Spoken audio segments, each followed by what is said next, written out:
to the Chris Bickford Show, and don't you forget it, you stupid idiot. I usually spend most of my time in this studio playing around on Facebook all by myself. Or else, I'll doodle or I'll sketch or I'll do different things to entertain myself.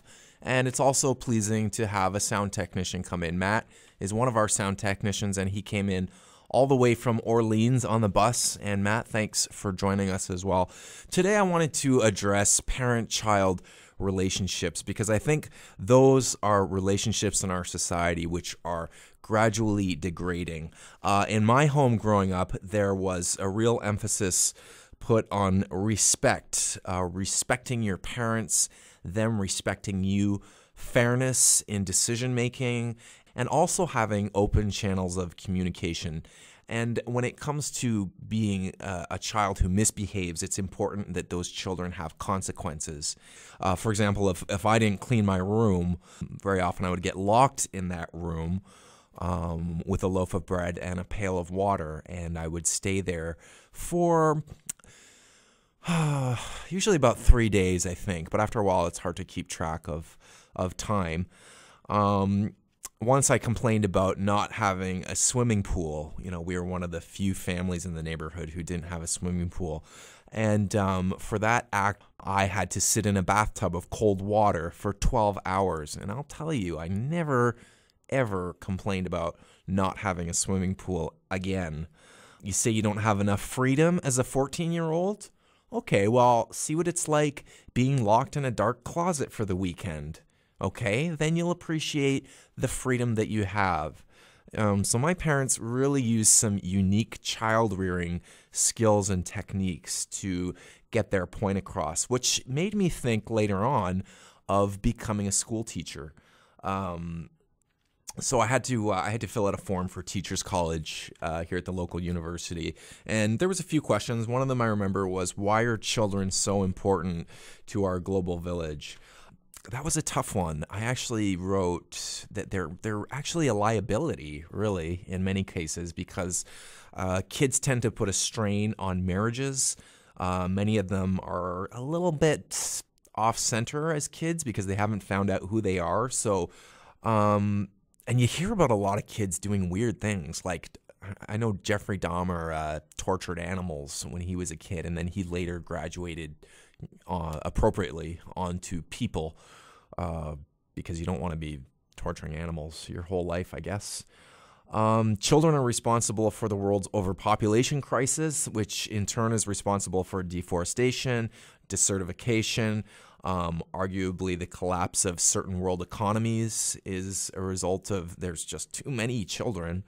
Another question in the Teachers College forum was, what would you do if a child was struggling in the class and failing to keep pace with their peers?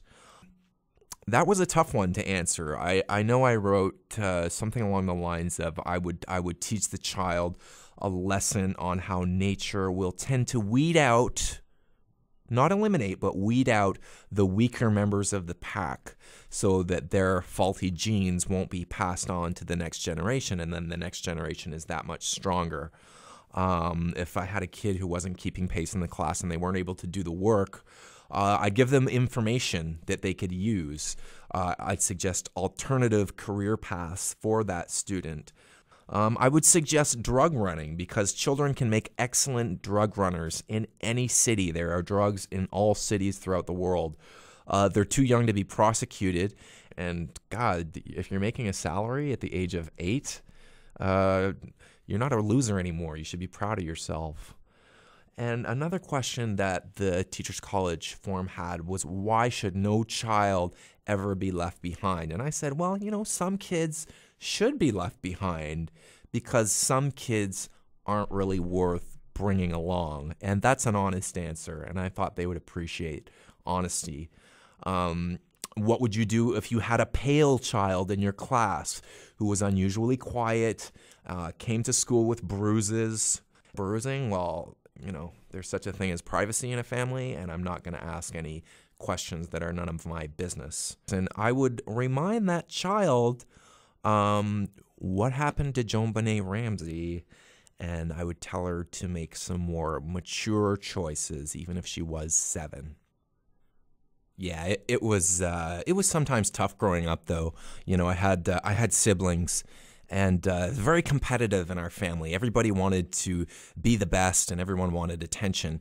And I know whenever I was really sick, my brothers, one in particular, he would always say, "Oh, you're faking," and that was tough because a lot of times I was sick, and my brother still does that to this day. He does it to his wife, and yeah, she's actually got muscular dystrophy. But then again, there are those people who tend to give other people the benefit of the doubt too much, and I might be guilty of that. Like, imagine if a prison warden was one of those people who was just a little too soft and a little too forgiving. You know, he'd tell one of his guards, "Now, I want you to go down to prisoner 268, let him out of his cell, and get him a taxi that's going to take him wherever he needs to go, and give him $150 in this envelope, okay?"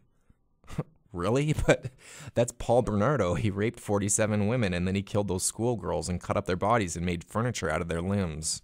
Now, come on. He was probably either having a bad day or else he'd made a mistake.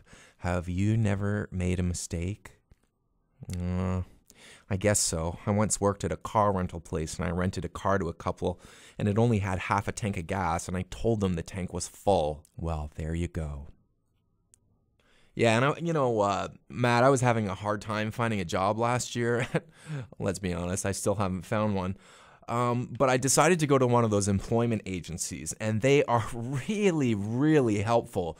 I mean, if an employer sees that you are being sent to them by one of these employment agencies, they are just thrilled. I mean, they're tripping over themselves to get to you. So I went into this employment agency, and there was a waiting room full of other people who were also looking for jobs. There were men and women and some amputees and some people who look like some of the characters in the Star Wars bar scene. So I went in to speak to this lady, and she said, "Are you looking for a job?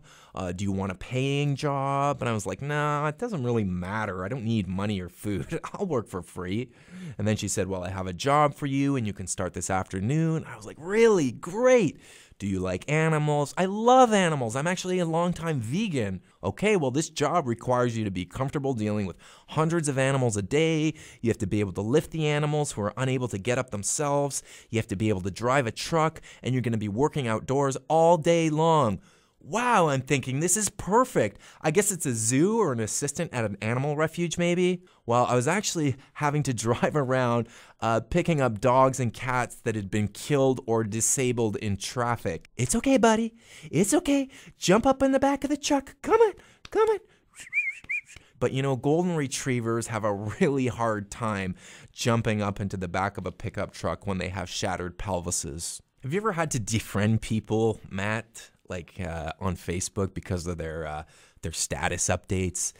Some of them are like, "Well, I guess I'm going to bed now. No one cares. Pretty sunny day out today. Yep, we can all see that. Happy birthday to George Burns. Don't care, he's been dead for 20 years. I'm really fed up with this crap." No idea what you're referring to, and also don't care.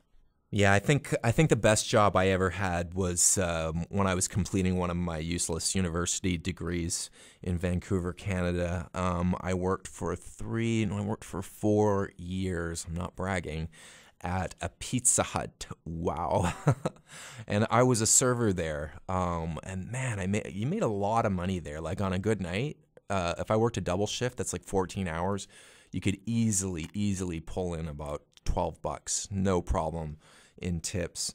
One of the regular customers, she was a classy lady. I remember her name was Lorna, and she would kind of swagger in at around 8 o'clock at night when all the kids had left and everything, and she would kind of fall into one of the booth seats. I remember it was seat A2.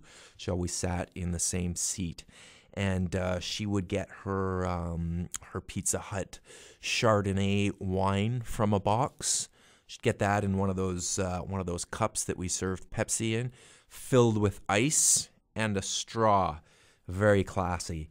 And apparently in Italy, they use that same wine as drain cleaner. And she always implored me to stop using shampoo and just do what she did and sprinkle a little bit of talcum powder in her hair to absorb the grease. Well, Matt, I want to thank you for coming in, and I can see you're nodding off there, so we're going to let you off the hook. And I want to thank everybody else for tuning in here on YouTube.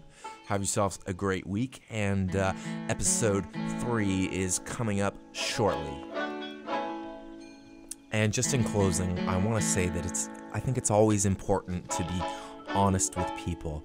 I know a guy who has paranoid schizophrenia, and he would ask me, why do people look at me all the time? And I said, Jerome, it's probably because they want to kill you.